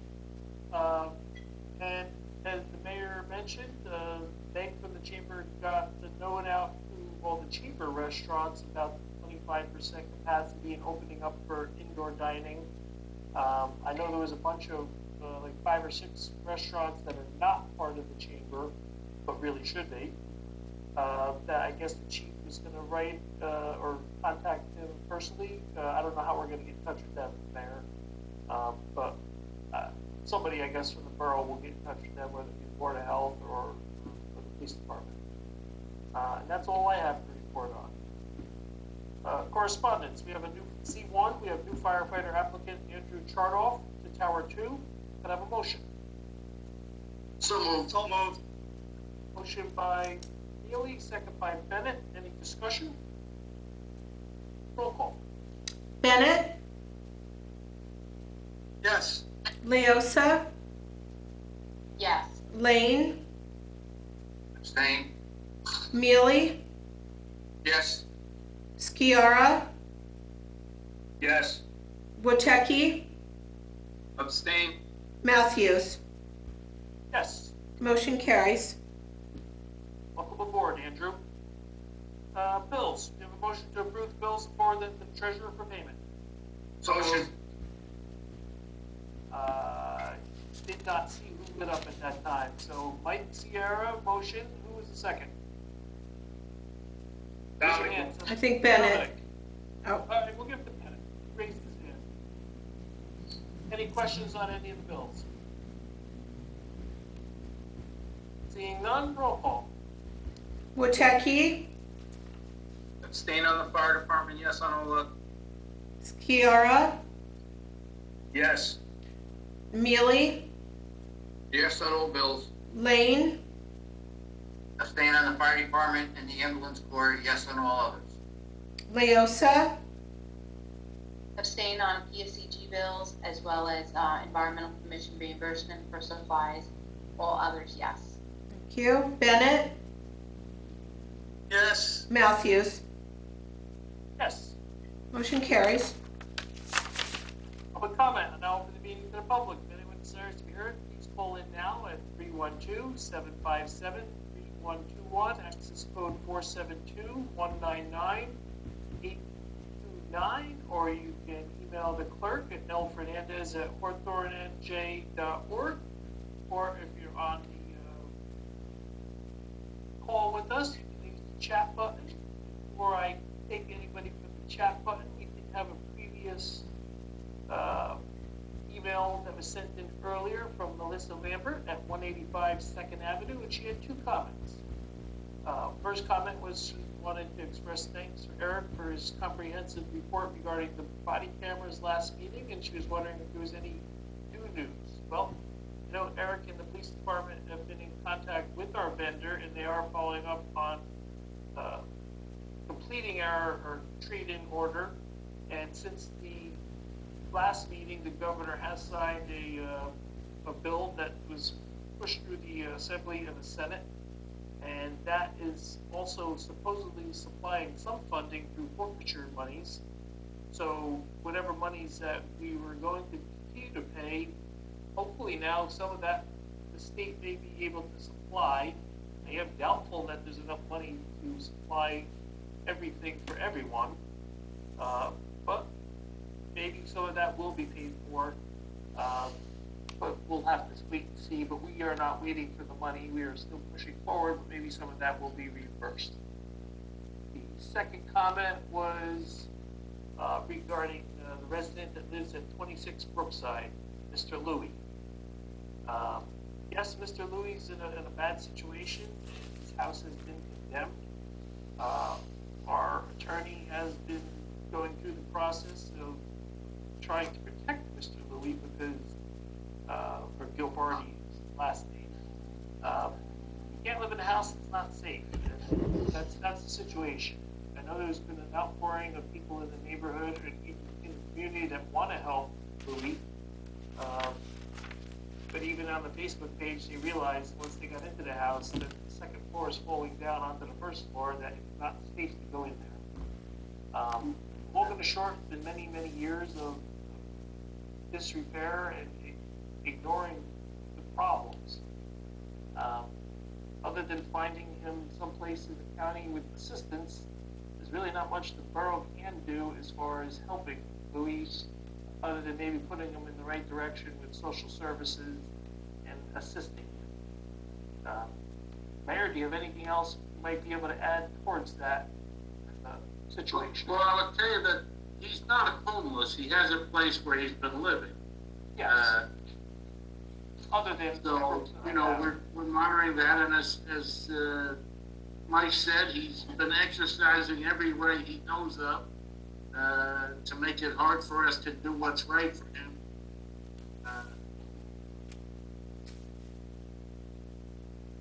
Well, is taking care of them.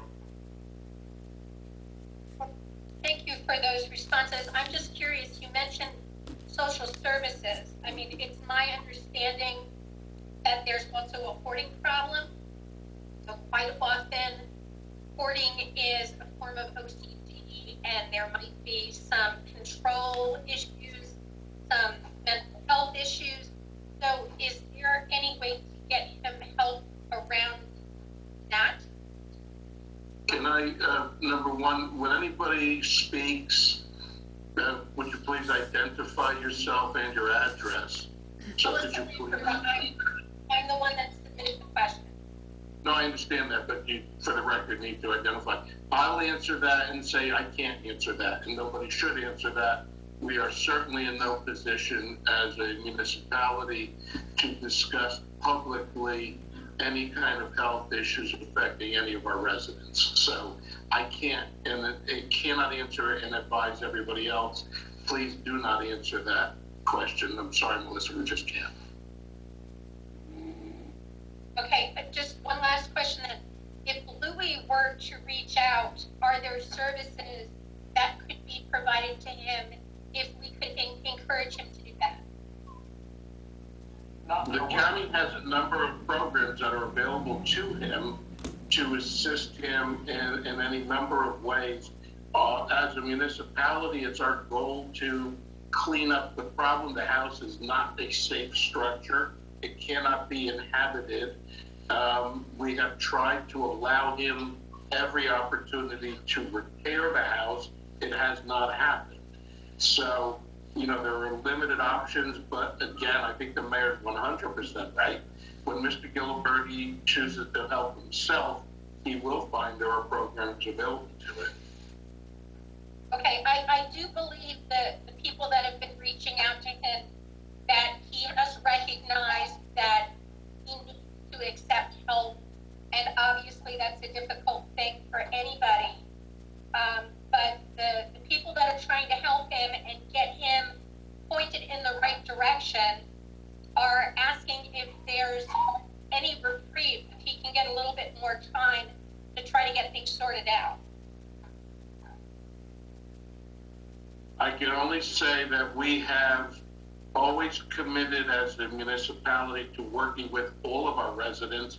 What we have asked Mr. Giliberti over and over again is for a concrete plan, and that is what has never been provided. So if you and other residents are able to assist him in putting together a realistic plan, we are always willing to work with our residents, and that won't change. My office will be involved, Mr. Stewin would be involved, and we will work with anybody who is able to put together a realistic plan. That's what's been lacking. Okay, I will give that back to the rest of the group. Thank you. You're welcome, Melissa. Next, through the chat, you have Craig Gaetano. Need your name and address.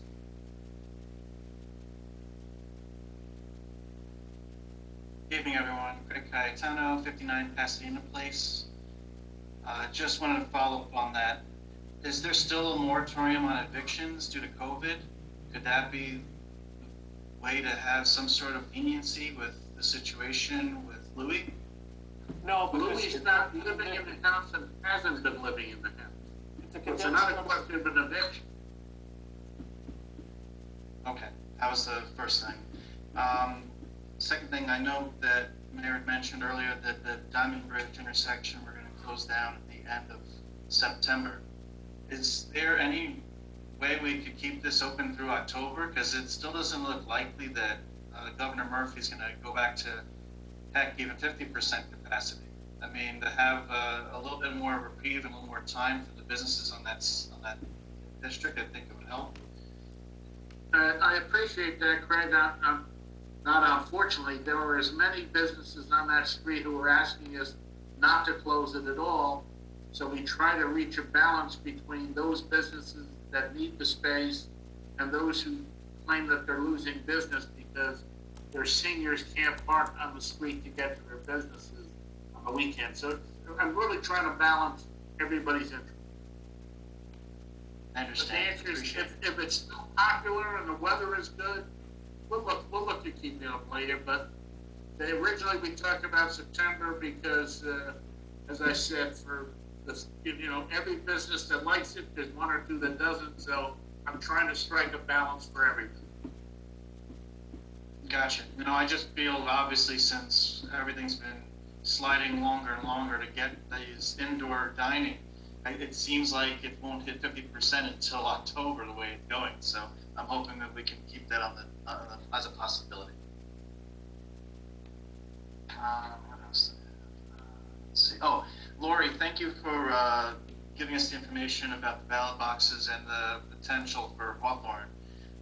Question Yes. again on the polling location. So all of Ward 3 is going to only be able to vote at the high school if they decide to go in through provisional ballot? That's correct, Craig, because they have printed the books just A to Z. For instance, at the primary election, just Roosevelt was open, and the poll books were just printed A to Z. And this was going to be the same way. However, for voting in Ward 3, obviously you have to be a Ward 3 resident. So they're going to print the special books for just Ward 3, and they want just the Ward 3 voters to go to one location and it be just them. So the board workers, the books they're going to have is for all voters in the Ward 3 districts. And that is going to be at the high school. Great, thank you, Lori. Okay, Also, you're on welcome. that, I heard that there was no sample ballot being sent out. So is there any time frame that the county has given you as to when the sample ballot is at least viewable on their website? That is, but I had that in my report. Correct, no sample ballot will be mailed. They will post it up on their website, and as soon as I know that, I will blast that out and put it up on our website and on our Facebook community group page. Great, thank you, Lori. Okay, you're welcome, thank you. And just one more thing on the, I want to support Councilman Lane and Wojcicki for mentioning the Ray Ave crosswalk and curb situation. I run through the park too, and I'm going to come back down. So I'm hoping there's some way to reach out to the county and get them to assist with that. I can't believe they slided that in when they redid the park anyway. But that's all I have for at the moment. Thanks, everyone. Thank you, Craig. Next up, we have Kevin Bergen. Hi, I'm Kevin Bergen. I live at 335 Central Avenue. Thank you. And this is going to take a second because a lot has just happened. Good evening. Earlier tonight, a friend of mine from Hawthorne High School sent me a message containing a photo of what seemed to be written in green spray paint behind Value Village in the parking lot. WLM, which in context seems like White Lives Matter, which was then followed with what seems to be a swastika. I reported it immediately to the police, and I was there with them maybe an hour and a half ago. And they saw it, they took pictures of it. I also just wanted to let you guys know. I also would like to remind the council that white supremacist attitudes and racist public opinions have seen a recent uptake in 2020 in Hawthorne. And I'm talking about the instance of a citizen in Hawthorne being called the N-word during the Black Lives Matter march, which was public on Twitter, and also alongside the remarks of one of the employees of the Board of Ed, comparing the Black Lives Matter movement to the KKK and other terrorist organizations. Based on recent comments made by the mayor in somebody's questioning of why we don't have body cams, he called the topic quote unquote sexy. Yet they're proven to reduce instances of police brutality and further the accountability we hold to our law enforcement officials. I must remind you, when we say it could never happen here, it's my opinion that it very well can. It's happened in a lot of towns around here, these racist, acts. Also just other instances of white supremacist structures coming to light. My question for you tonight, though, is what are we as a borough doing to dismantle these white supremacist structures? And what are we doing to lift up the voices of our community of colors, of our communities of color here? Why do we make these races feel so emboldened, and what can we do as a town to stop this trend? If anybody was listening, thank you. Okay, we're listening. I don't believe we make any races feel emboldened. We're not going out of our way to. I would say that what you saw was inappropriate, and I would call it out as wrong. If WLM is White Lives Matter with the swastika, I'd say it's absolutely horrible, and I don't condone it. So for you to say that we're condoning it, promoting it. I didn't say condone, but go on. You said promote. I did not say promote. I said why do these racists feel emboldened in our town? You said emboldened. You said why are we emboldening it? We're not emboldening it. No, why do they feel emboldened? I don't know if they feel emboldened. I don't know if you say they feel emboldened. You're saying how somebody else is feeling. That's your assumption. When I write White Lives Matter, I feel pretty bold in that. There are some people that they feel that that's their opinion. I don't, all lives matter to me, and I'm not just saying that. I think Black lives do matter. I mean, you're using it in context. White lives. Kevin, if you want my opinion, if you want my opinion, you gotta let me talk, Kevin. Go ahead. I personally think all lives do, but I think the personal moment is the Black Lives movement, and now is when we should shine the light on that. I'm not one of the people that says, "Oh, you can't just say that now and then don't mean it." I personally do, but in the big context of things, Asian lives, white lives, black lives, they all do. But anything with a swastika is absolutely wrong. But you can't just make statements and say that, swastikas and white fascist or white movements are on the rise in Hawthorne. You did have the janitor in the high school, or the security guard in the high school that made a comparison. It was probably a bad choice of words, making that comparison, and he explained himself. Whether you accepted his explanation or not, that's your personal choice. But you can't just say our community is one thing or another. That's one opinion. I have not. I think you just did. No, I said why do people feel emboldened to do that in our town? I never said that we promote that. I never called anybody racist. But I would like to know what we're doing actively to lift up our people, our communities of color's voices as a town. I think I would feel like, obviously, for how they feel. Well, I think. But I feel as a white person incredibly embarrassed. Go ahead. No, I'm not embarrassed to live here, and I think we promoted the march. I think the mayor and anyone that was in town that weekend on the council attended, and I think everything was peaceful. I think everyone who was there, Craig was there. Right. Except one of the marchers was called the N-word. Oh, that's a disgraceful word to use. And it shouldn't have been. I don't know who called them that. There was also a lot of out-of-towners that were there. We were watching everybody leave. I asked the police chief, and those who attended, was there a lot of in-towners and a lot of out-of-towners? He goes, yeah, there's a lot of out-of-towners that came. Some were to support and some were to raise heck. But we all got to live in harmony. I want to know what we're doing. I don't know specifically what you're doing. I know I have an open line. I've reached out to people of color that I didn't know before. I know you saw me reach out to somebody, person on McFarland, and I tried to get to know him better and tried to see his points of view, after that whole incident with his family. I normally don't reach out to people I don't know, but I specifically went out of my way to reach out to him. I'm glad I did, so I got to know his point of view and where he's coming from. So, Mayor, I don't know if we have a committee involved. Right. Is there a committee to oversee this? No, I don't know if there is a committee to oversee this because I don't think one's been established. Well, there's an idea. Well, no, maybe that is an idea. Just like we started the other committee, for the gay pride community. So yeah, how is that going? I don't know. That's not my department, but I mean, maybe that's all part of the whole inclusion movement. Maybe it's not just about one thing. Maybe it's about multiple things. race, color, creed, orientation, Just maybe very, a little seems very race-centered in this town. Again, not the town itself, but those who feel. Yeah, but why are you looking at it through that perspective? I mean, you choose to see things how your eyes see them. I don't see this happening in surrounding towns. I mean, I see other issues Oh, happening. that's baloney. There's a lot of issues going on. You look at what's going on in Patterson. You look at what's going on in Montclair.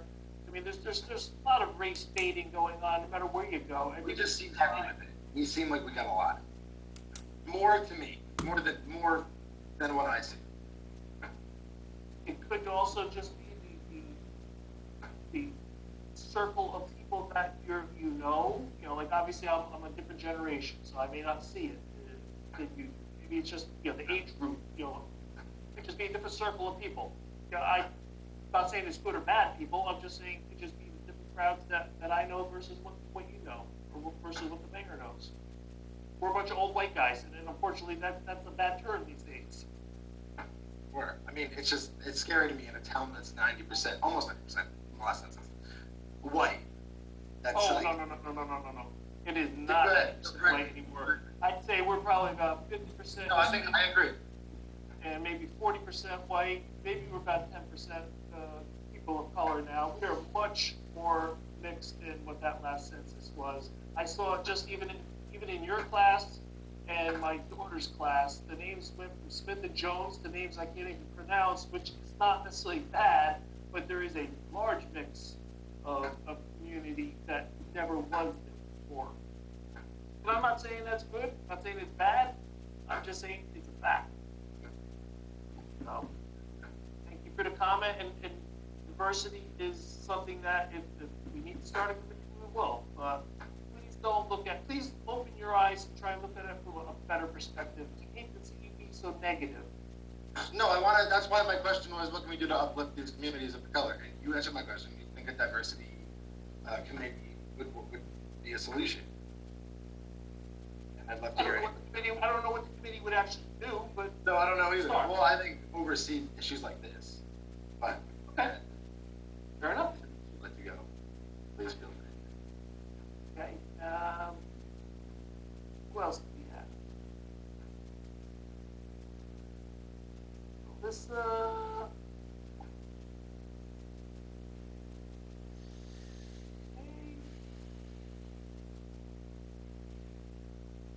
Could I ask the mayor? Sorry. Sure. Yeah. No. Keep going. Mayor, how is the Pride Alliance? Have there been any meetings? Yeah, we had a meeting, and we are going to be having the first program, I think the 23rd of September. We have the head of the Garden State Equality coming to speak. They're making plans for the entire year, so they're moving along pretty well. Nice. Would they be speaking like in the public setting, or will it be only to the committee? Yeah, no, that will be a public program on the 23rd. We still have to find a place to have it where we can socially distance. But that's the first one that's on our calendar. And as I said, they almost got a program per month laid out, so we have to see what they can do. Good. No, the meeting went very well. Anything else, Kevin? Nah, maybe something will pop in my head, but thank you. Okay, I know there were some follow-ups on the chat regarding Melissa likes the idea of a committee of diversity. I know Craig wants to actually sit down with the new police chief and discuss things like that. And Melissa, definitely, I think that Facebook and social media itself has bred a lot of hatred. And personally, I think there's a lot of people that are cowards that sit behind the keyboard and type stuff up. And they wouldn't say those things in person to people's faces, but they get real tough when it comes to trying to type it out on a keyboard. So I don't think social media has necessarily helped our society either. And Alma has a question: when is the police chief sworn in? When is the current police chief his last day, Rich? He walks out the last Friday of September. He's on the books until September 30th. We will be swearing in the police chief and all of the promotions on October 3rd. Here's your answer, Alma. And for your Mike, she said She gave her address for you, sorry, what she said. Oops. Oh, hello, Lori. Hi. I do know there's a, Council visitor meeting. here, Mr. Cassini that would like to talk about the speeding on Ray Avenue, the speed limit. Now's your chance, man. Thank you. Good evening, Mayor, Council, and everyone else, and I hope everybody and their families are well. My name is Dan Cassini. I live at 78 Ray Avenue Extension in town. And I have been pursuing, since I read an article, this article, in the now defunct Hawthorne Press, with reference to the speed limit on my street. And it spurred my interest because this is something that I always thought I'd like to have happen. And I got involved. And since then, I've been emailing council members, the mayor, the police chief, the incoming police chief. This is a few of the emails, the many emails that I have sent. In an effort to get the speed limit reduced. My feeling is it can only improve things. The town of North Haledon got theirs reduced, I guess about a year or so ago, to 25 on Metro Vista, which is a connection of Ray Avenue Extension. And it's 25 miles an hour on Ray Avenue under Gothel Road all the way to Lincoln. I see no reason why people on Ray Avenue Extension should be, in some words, penalized and have 40 mile an hour. I mean, Gothel Road is 35, and that's a much more main thoroughfare. Although we do have dump trucks, tractor trailers, cement trucks, and the like going up and down the street, not to mention motorcycles and whatever. Actually, in this article that I just showed you, the late Gary Sinning expressed that he's had constituents inquiring about lowering the speed limit, and Councilman Lane spoke to the fact that motorcycles grind all the way up. That's very true. And there are rumble strips, the mayor said, which is true. And speaking of rumble strips, we never had an opportunity to say that we did or didn't want them. It just happened.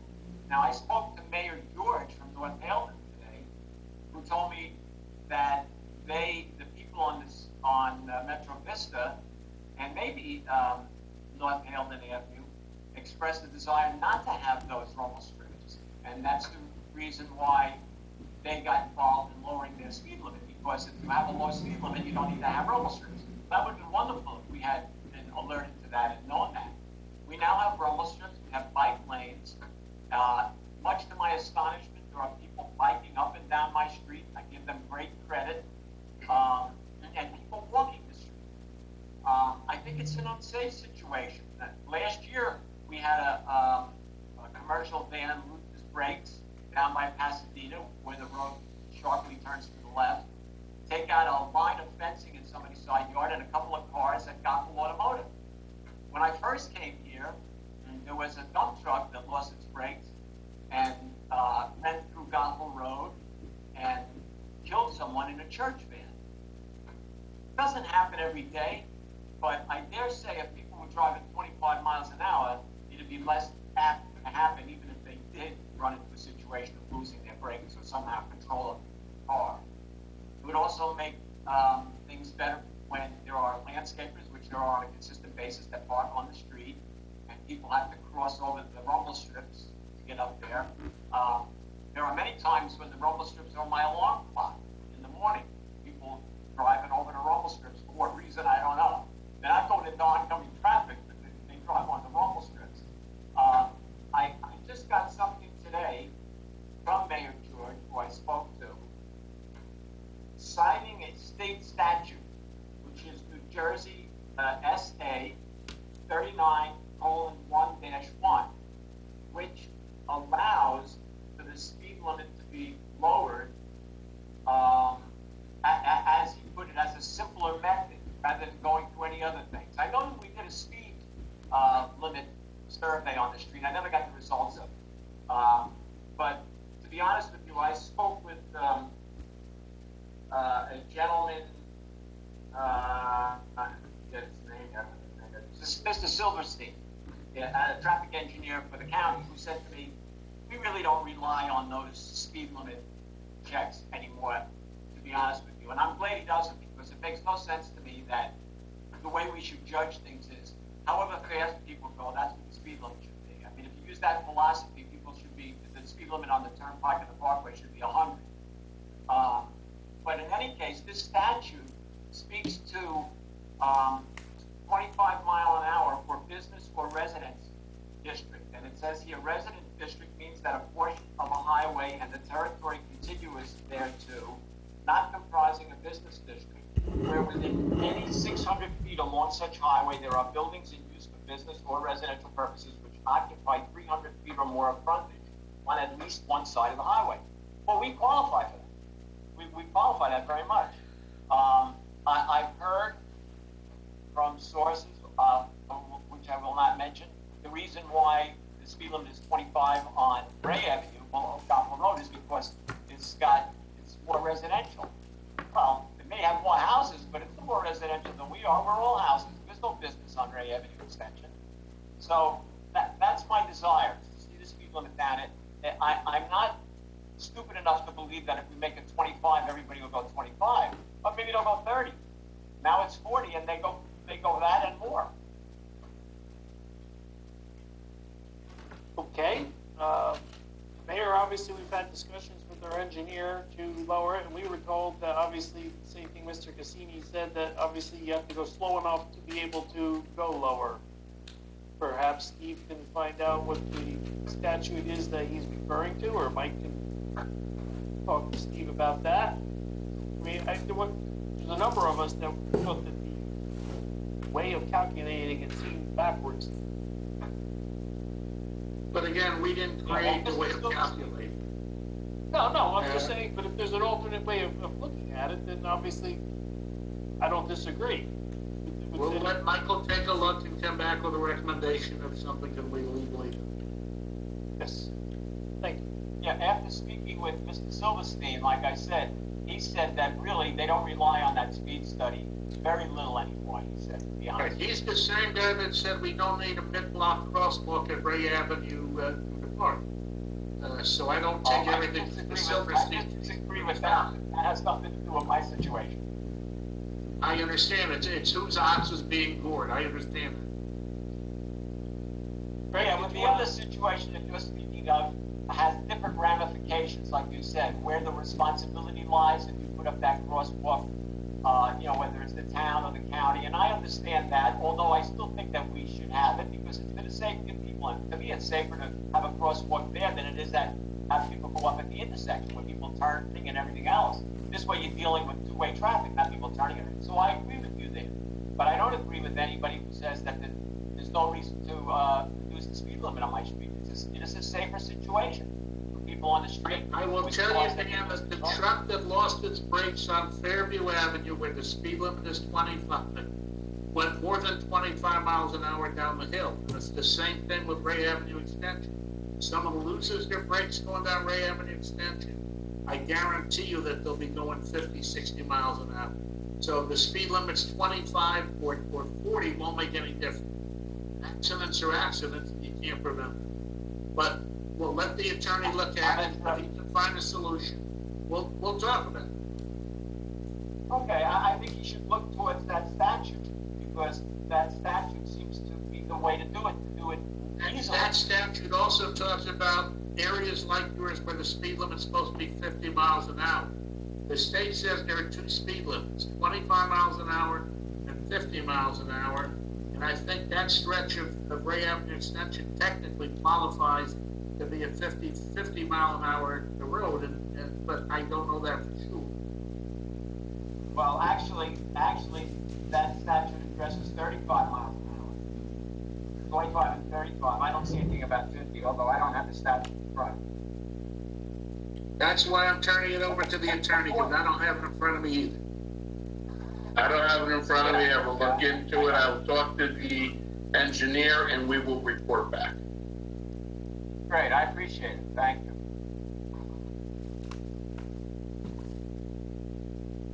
Anything else, Dan? No, that's it. Thank you. Greg, did you have a comment on that subject? I did, thank you. Thank you, Dan. I'm your neighbor on the corner of Pasadena and Ray Ave Extension. So I know that I also fear everybody coming flying up and down every night. And if there's black ice, somebody's going to get taken out. So one day they might fly into my house. And I think reducing the speed on that stretch to 25 is definitely reasonable. What if you're going at night and there's a deer? There's tons of deer up and down there. So you don't know. You're going to have a car coming around the bend. A deer, and then they're going to jerk their wheel, and then it's going to lead to something really catastrophic. So hopefully we can avoid that. In the meantime, to avoid the jokes of the Ray Ave Extension Speedway or the Golf Road Speedway, can we get more patrols up and down these streets? I'll be honest, it's ridiculous. There's times where well, that's the rub, Greg, because they did a speed study and no one was speeding on Ray Avenue Extension. They are all night long. I leave my windows open, you hear them racing up and down. It's if you just parked a couple of cars on, just even for like a 15-minute stretch, even outside my street, wait and grab them. You have a couple people that's going to get out and they're not going to, then they'll stop. I mean, it's really going to be pulling people over, giving them tickets. It'll get out there and then hopefully it'll slightly adjust itself. But I totally want to reduce the speed limit to 25 if we can pursue it. People also pass up the hill. People pass going up the hill because there's a broken line. They pass. It's crazy. Well, if there's a broken line, that means by law they can pass. I wouldn't pass on that hill, but I don't think there's enough sight lines for that. Most of people passing it young. We'll turn it over to the engineer and the attorney and let them work it out. See what the options we can come up with that are different than what we've looked at in the past. Thank you. No problem. Anyone else wish to be heard? All right, can I make a motion to close public session? Motion by Mealy, second by Lane. All in favor? Aye. Aye. Aye. Next regular meeting of the municipal council is on Wednesday, September 16th at 7 p.m. Can I have a motion to adjourn? So moved. Motion. Motion by Whitney, second by Sierra. All in favor? Aye. Aye. We're adjourned. We'll see you next September 16th at 7 p.m. Thank you all. Thank you, everybody. Have a good night.